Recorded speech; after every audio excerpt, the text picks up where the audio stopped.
নমস্কার, আমি জ্যোতিষ সম্রাট বিনয় শাস্ত্রী। আশা করি ঈশ্বরের কৃপায় আপনারা ভালোই আছেন। আজকে আমার ভিডিওর আলোচ্য বিষয় মিথুন রাশি এবং লগ্নের জাতক জাতিকাদের এই আগস্ট মাস সঙ্গে সেপ্টেম্বরের বেশ কিছুদিন কেমন যাবে, মোটামুটি আগস্ট সেপ্টেম্বর কেমন যাবে। তো আগস্ট সেপ্টেম্বরে কিছু গ্রহের রাশি পরিবর্তন ঘটছে। যেমন আগামী 18 তারিখে রবি যাবে সিংহ রাশিতে, অর্থাৎ তার নিজের ঘরে। আবার 20 তারিখে শুক্র যাবে দ্বিতীয়, অর্থাৎ কর্কট রাশিতে। তাহলে মোটামুটি আগস্ট সেপ্টেম্বর এই সন্নিবেশ থাকবে। তাহলে প্রথম হচ্ছে লগ্নপতি বুধ, মিথুন রাশির লগ্নপতি বুধ, সে আছে কোথায়? দ্বিতীয়। তাই লগ্নপতি আছে দ্বিতীয় হচ্ছে ধনস্থান। আবার এই লগ্নপতি চতুর্থপতিও বটে, তাহলে সে আছে দ্বিতীয়। ফলে কি হবে?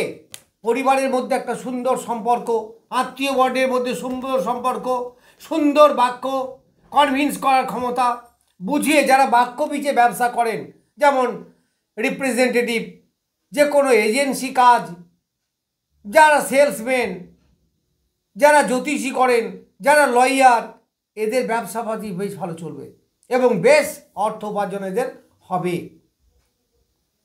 এই দ্বিতীয় থেকে আপনার যে সুন্দর বাক্য, এই বাক্যের মাধ্যমে আপনার অনেক নতুন যোগাযোগ হবে, যে যোগাযোগের ফলে আপনার অর্থ আগমনের জায়গাটা পরিষ্কার হবে। এইবার এই দ্বিতীয় আছে কি? তৃতীয়পতি রবি।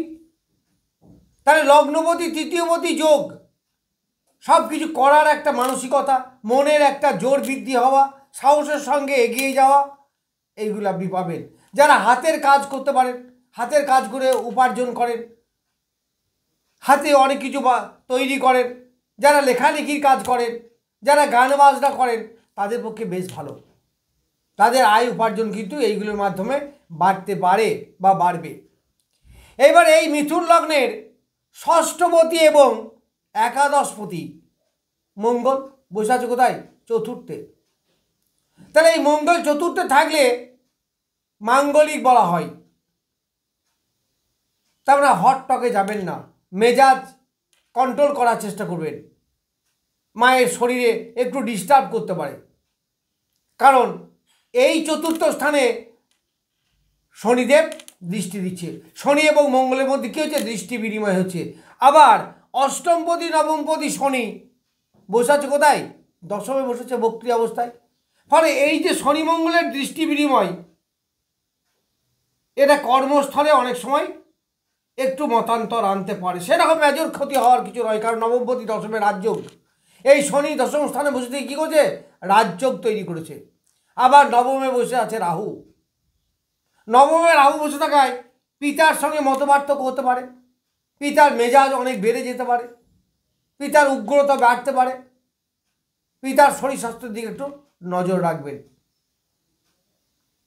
এই দশম স্থানে নবমপতি যে দশমে গেল, ভাগ্যের সাপোর্ট আপনি পাবেন। কর্মস্থলে আপনার প্রমোশন হতে পারে, অবশ্যই হতে পারে। অনেকে নতুন চাকরি পাওয়ার যোগও হতে পারে, কারণ এখানে ষষ্ঠপতি মঙ্গল এই দশমের যোগাযোগ হচ্ছে। তার মানে ষষ্ঠ দশম যোগাযোগ হয়ে গেল। আবার লগ্নপতি বসে আছে দ্বিতীয় স্থানে। ফলে এখানে একটা মোটামুটি চাকরির একটা কম্বিনেশন তৈরি হচ্ছে।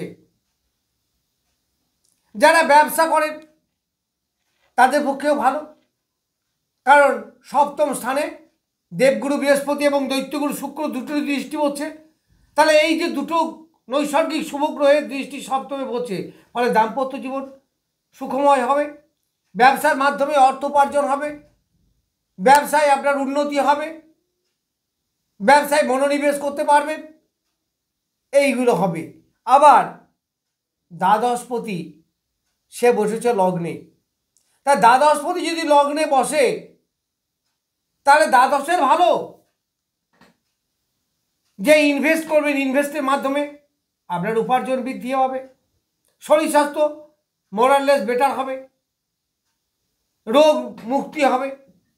যারা বয়স্ক লোক আছেন, শরীর নিয়ে খুব ভুগছেন, প্রচুর ওষুধ খাচ্ছেন, তাদের অনেকটা ভালো। তবে পিতার বা পিতৃস্থানীয় যারা আছেন তাদের খারাপের কথা আমি বলিনি, তবে একটু সতর্কতা। পিতামহ নয় কিন্তু, বা দাদু ঠাকুরদা এদের নয়, পিতার একটু হঠাৎ শরীর খারাপ করতে পারে, কারণ নবমে আমরা রাহু। পিতার রাগ জেদ বেড়ে যাওয়া, পিতার সঙ্গে মতপার্থক্য হওয়া, এইগুলো থেকে একটু সতর্ক থাকবেন। এইবার আপনার তৃতীয় কেতু, তার তৃতীয় কেতু কী হবে? আপনার তৃতীয় কেতু মোরাললেস ভালো, খুব ভালো সেটা বলা যায় না। আপনার প্রচেষ্টা, এই যে বললাম তৃতীয়পতি রবি দ্বিতীয় লগ্নপতির সঙ্গে যুক্ত আছে, তার ফলে কে যে আপনার চেষ্টা বাড়বে, কিন্তু এই তৃতীয় কেতু কিছুটা ব্যাঘাতও সৃষ্টি করবে। আর কমিউনিকেশন, যোগাযোগ, আপনার যে যোগাযোগটা বাড়ছে, সেই যোগাযোগ যার সঙ্গেই করবেন একটু সাবধান, একটু সতর্ক। অকারণে কাউকে টাকা ধার দেওয়া এগুলো করবেন না, এগুলো আপনার ভালো হবে না। হটটকের মাধ্যমে ঝামেলা বাঁধতে পারে, সেদিকে আপনি যাবেন না। গৃহ সংসারের মধ্যে বললাম তো, বেশি যুক্তিবাদী হবেন না, তাহলে আর কিছু হবে না। বেশি অশান্তিতে যাবেন না, হটটক করবেন না, তাহলে আর কোনো সমস্যাই হবে না। এই যে আপনার লগ্নে দুটো শুভ গ্রহ বসে আছে, বৃহস্পতি এবং শুক্র, এই দুই শুভ গ্রহ কী করবে? আপনাকে অনেকটা এগিয়ে দেবে, যে কোনো সমস্যা সমাধান করে দেবে। আবার দ্বিতীয় বসে আছে রবি এবং বুধ, এই জায়গাটা আপনার বেশ ভালো, কোনো সমস্যা হবে না। এখানে সমস্যা মানে এই যে শনি এবং মঙ্গলের যোগ, যারা টেকনিক্যাল লাইনে পড়ছেন তাদের পক্ষে কিন্তু ভালো, তবে যারা বেশি গাড়ি ঘোড়া চালান একটু সতর্কভাবে চালাবেন, কারণ শনি এবং মঙ্গলের যোগ তো কখনো কখনো অ্যাক্সিডেন্ট এর যোগ হয়।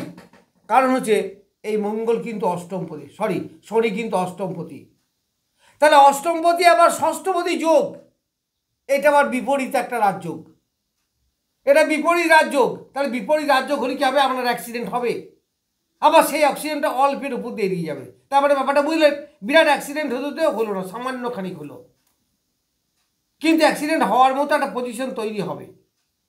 যে কোনো ঝামেলা ঝঞ্ঝাট বড় হওয়ার মতো একটা পরিস্থিতি তৈরি হলো, কিন্তু হলো না, বড় হলো না। এইটাই হচ্ছে বিপরীত রাজযোগ। বিপরীত রাজযোগ মানে প্রথমে কষ্ট দেবে, তারপর আপনাকে সমাধান দেবে, বা কষ্ট হওয়ার মতো পরিস্থিতি হলো, কিন্তু যাক সেটা আর বাড়াবাড়ি হলো না, খারাপ সিচুয়েশন হতে গেল কিন্তু হলো না, তা হওয়ার মতো একটা সিচুয়েশন তৈরি হচ্ছিল। এটা হচ্ছে বিপরীত রাজযোগ। একটা বাসে উঠতে যাচ্ছিলেন, কিন্তু বাসটা ছুটে গিয়েও ধরতে পারলেন না, কিছুক্ষণ দূরে গিয়ে পরে গিয়ে বাসটা অ্যাক্সিডেন্ট করলো, আপনি হলেন চাকরি বাবা, বিপদ থেকে রক্ষা হলো। তাহলে এই যে হওয়ার কথা ছিল কিন্তু হলো না, এটাই হচ্ছে বিপরীত রাজযোগ।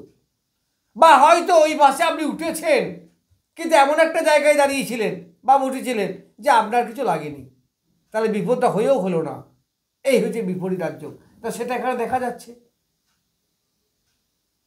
তাছাড়া এই ছকের সপ্তমপতি এবং দশমপতি হচ্ছে বৃহস্পতি, সে বসে আছে কোথায়? লগ্নে। তাহলে কর্মপতি যদি লগ্নে বসে থাকে, তাহলে কর্মের উন্নতি হবে, কর্মের দ্বারা জাতক বরেণ্য লাভ করবে, কর্মের দ্বারা তার ডেভেলপ হবে, এইগুলো সব দেখা যাবে। আবার নবমপতি বসে আছে দশমে, এটাও তো একটা রাজযোগ। আবার এই বৃহস্পতির দৃষ্টি পড়ছে রাহুর ওপরে, এই সময় রাহু দেখবেন বায়ু রাশিতে আছে, তো একটু চঞ্চলতা, একটু অস্থিরতা এইগুলো বাড়বে, পিতার অস্থিরতা এইগুলো একটু বাড়তে পারে। এই নবমে রাহু হলে একটু ডিস্টার্ব করে, বাইরে যাওয়ার পক্ষে কিন্তু ভালো। যারা বাইরে থাকেন, জন্মভূমি থেকে দূরে থাকেন, তাদের কিন্তু ভালো। সাময়িক কালের জন্য বিদেশে যাওয়া, বেড়াতে যাওয়া এইগুলো ভালো, তবে তীর্থ ভ্রমণ খুব একটা ভালো হবে না। কর্মের সূত্রে এক রাজ্য থেকে অন্য রাজ্যে যাওয়া খুব ভালো, এ দেশ থেকে ও দেশে যাওয়া খুব ভালো, জন্মভূমি থেকে দূরে যাওয়া, সেটা পড়াশুনো করতেই যা হোক আর চাকরি করতেই যা হোক, যে কোনো কাজের জন্যই যাক না কেন সেটা ভালো। তাহলে এখন মোটামুটি 15 সেপ্টেম্বর পর্যন্ত ধরে রাখতে পারেন, বেশ ভালো সময়, কর্মের দিক থেকে আপনার উন্নতি হবে। দেখুন কেমন চলে। নমস্কার, আজ এই পর্যন্তই।